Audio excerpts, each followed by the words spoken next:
And it is, again, a decision that no one can logically or morally defend. You know, the idea that there's a word that cannot be uttered under any circumstance is completely insane.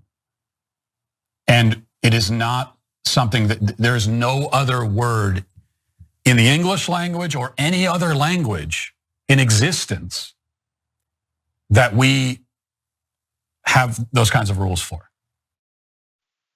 Oh, that's not true, Matt Walsh, but I'm just trying to understand why you defending the use of the word by white people so much, or anybody else that's not black. But this tweet right here by this person just sums it up real nicely.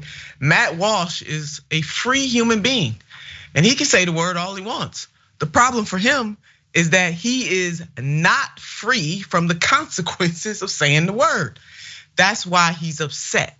He wants to say the word without any social or economic consequences. He's an entitled little troll. And Mike, I think that this person was in your head, because that's exactly what you just said. They just said it a little differently, but that's it right there. You want to say the word? Go ahead and say the word, but there's gonna be consequences and repercussions for you saying the word. Yeah, and he's using this firing of Ben Mintz as a launching point for this broader campaign to allow him and white people who want to say the word. And it's like it never stops there. It's never just, okay, I don't support Ben Mintz being fired, he made a mistake. It never stops right there in any of these instances. Go back and you're going to see it's always, well, yes, and we should also be allowed to use the word. It always comes to that. And it really, when they say this, they're saying a lot about themselves. It shows like historical ignorance, because to them, they don't understand the pain of that word. Like when I was first in college, I had a professor who came and spoke, and he was a black professor, and he explained it very clearly to me, and this stuck with me. He said, when you hear that word, you're hearing it, maybe you think about a song lyric or something like that. When I hear that word, I think of my grandfather being lynched. It's very different for black people versus white people. And that's why to you, it's this small thing, right? It doesn't affect you at all, but to us, it cuts and it hurts. So that's why there's this visceral reaction to it. And to them, the fact that they see that visceral response to this word, it doesn't register with them, because there's no comparison. There's no amount of oppression that they've ever felt that would allow them to relate to that. So it's just that they're basically expressing their ignorance, and they just, again, this always comes back to, we just want to say it. Let us say it, and also don't criticize us for it. Yeah, Mike, I mean, you really hit the nail on the head. You deep into my notes, because I'm gonna do a little history on this word, but you're absolutely right. Your professor is absolutely right. And when I think about that word, I mean, for me, I taught African-American history at Cuyahoga Community College, relived this experience of the black journey, of the journey of black Americans over and over again, every single semester, starting from the West Coast of Africa to the Americas to present day. And it is painful. I too can remember my grandparents, talking about how they at a time, being born, one in 1914 and the other in 1915 on my mother's side, but just being called that word, or not being able to look white people in the eye, or having to look, down, get off the sidewalk. You can't be next to them. I remember my maternal grandmother telling a story about how she went into a store. She wanted to purchase a hat, and the white clerk said to her she had to put this covering over her head. And she said, you know what, if my head is not good enough to be in this hat, my damn money ain't good enough to be spent here. And so there are generations, there are still African-American elders who are walking this earth who even remember having experiences just like that, or their parents had experiences like that. Like they're not that far removed from that time for that experience. And the use of that word being used to dehumanize and vilify, to rape, to separate, to murder black people. I mean, your professor really hit the nail on the head, Mike. And I am so glad that you had such a professor. I wish everybody had that kind of professor, no matter what ethnic or racial background they are, so that they can understand, or at least try to come close to understanding why this is not a word that just should be bantied about by anybody. And don't be seduced by hip hop culture, that you could just pick up and use this word. And so Matt Walsh, you can use it. But just know there'll be repercussions and consequences to the use of the word. And that goes for you or anybody else. Now, Cherry Wilson wrote an article back in 2020 and it was masterful. Let's put up the headline from her article, N-word, the troubled history of the racial slur. And the word has roots that traces back to slavery and has always been used to vilify, used by white people to vilify and dehumanize Black people. And as the writer Sherry Wilson shares a part of her story, she said, when I hear the word, I shudder. I think of my dad hearing the words, and Mike was getting at this. This is what his professor pretty much said: get the N word while being chased through the streets. So get the N word. You know, I can say the word. I don't use the word. I mean, I have people and Black people who do, but get the N word while they being chased in the streets of Liverpool by racist football fans as he went to watch Man City. Even the first Black baseball player of Major League Baseball, Jackie Robinson, had to endure. Like, Mike, he had to be prepped before he went to play baseball about what was gonna happen to him, what was gonna be said, what might be thrown at him, how white people might spit at him, while he is integrating, desegregating, integrating Americans' pastime when it comes to sports, baseball.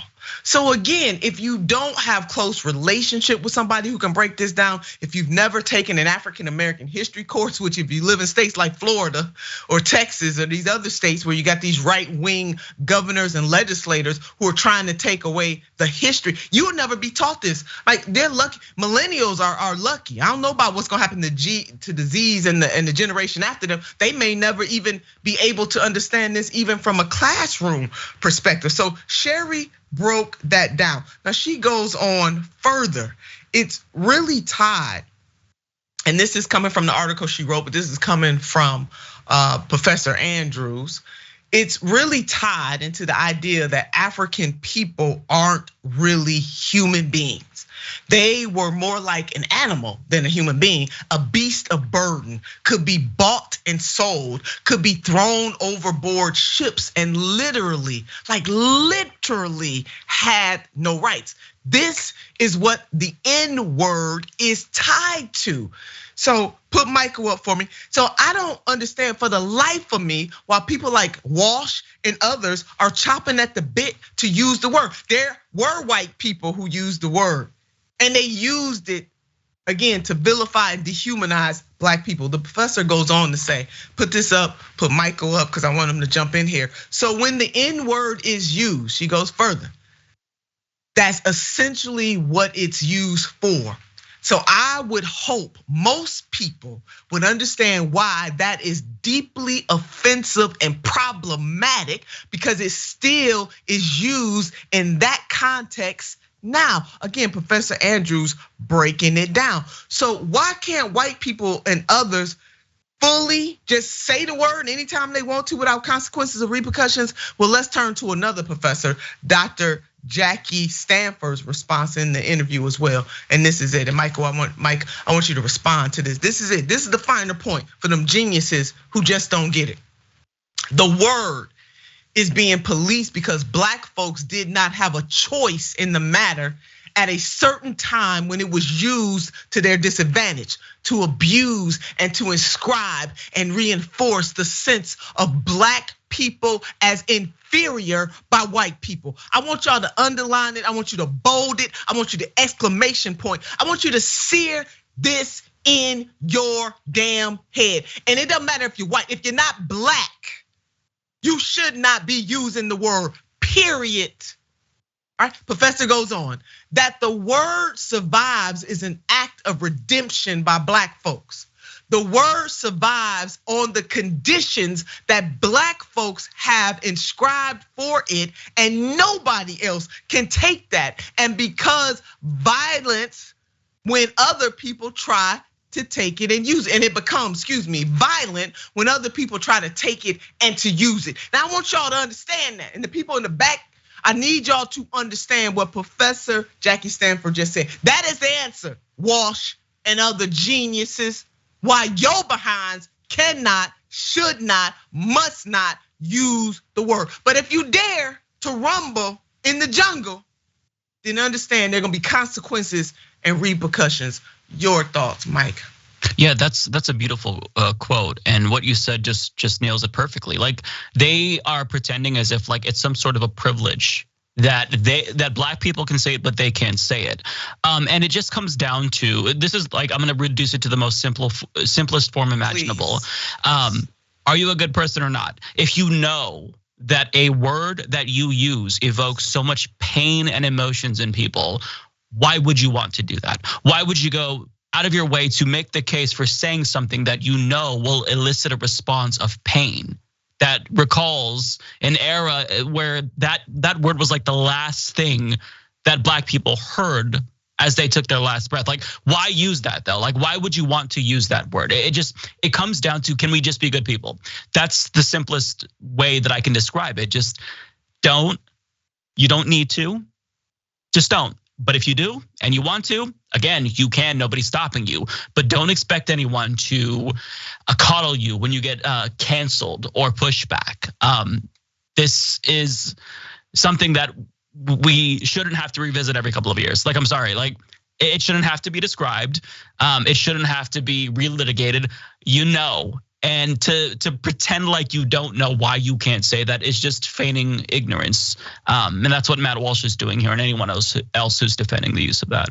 That's exactly right, Mike. And we were saying before the show started, an alien could come from outer space and understand that real quick in like 2.2 seconds, that this word should not be used. And your point about, if you know that something causes pain, don't worry about what the black community does. Don't worry about that.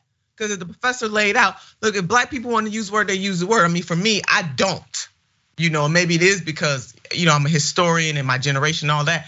But if black people want to use it, black people use it. But Matt Walsh, that don't give you and other white folks and other people from other ethnicities and races, don't use the word. And I don't even know why you're so damn giddy to use the word. Doesn't it seem, it's so petulant. It's like, when you're a kid and you steal like a cookie from the cookie jar and your excuse is like, well, she did it too. It's like, that's basically their argument. Like, oh, well, they do it. Why can't I do it? Like, are you a 5-year-old Matt Walsh? How old are you? Right. I mean, come on, just grow up. Mike, don't insult the 5-year-olds. I'm feeling insulted for the 5-year-olds. They're much more mature than Matt Walsh. So yeah, mature. And I don't. Yeah, I mean, you summed it up. It's a word that causes and elicits pain. It's rooted in pain. It's not rooted in something beautiful. I mean, they act like it's a privilege or something that when Matt said, what other word in the American language, it can't be used, like it was some privilege for black people to be called that. No, it was not. They were being vilified, dehumanized, raped, put on auction blocks, separated from their loved ones, thrown in jail, beat with billy clubs, having water hoses sprayed on them, sitting at lunch counters trying to desegregate and integrate lunch counters, being called the N-word, being spat upon, having hot coffee thrown on them. Why would you want to use the freaking word? There's something wrong with these folks, America. I need all of Americans to wrap their minds around this.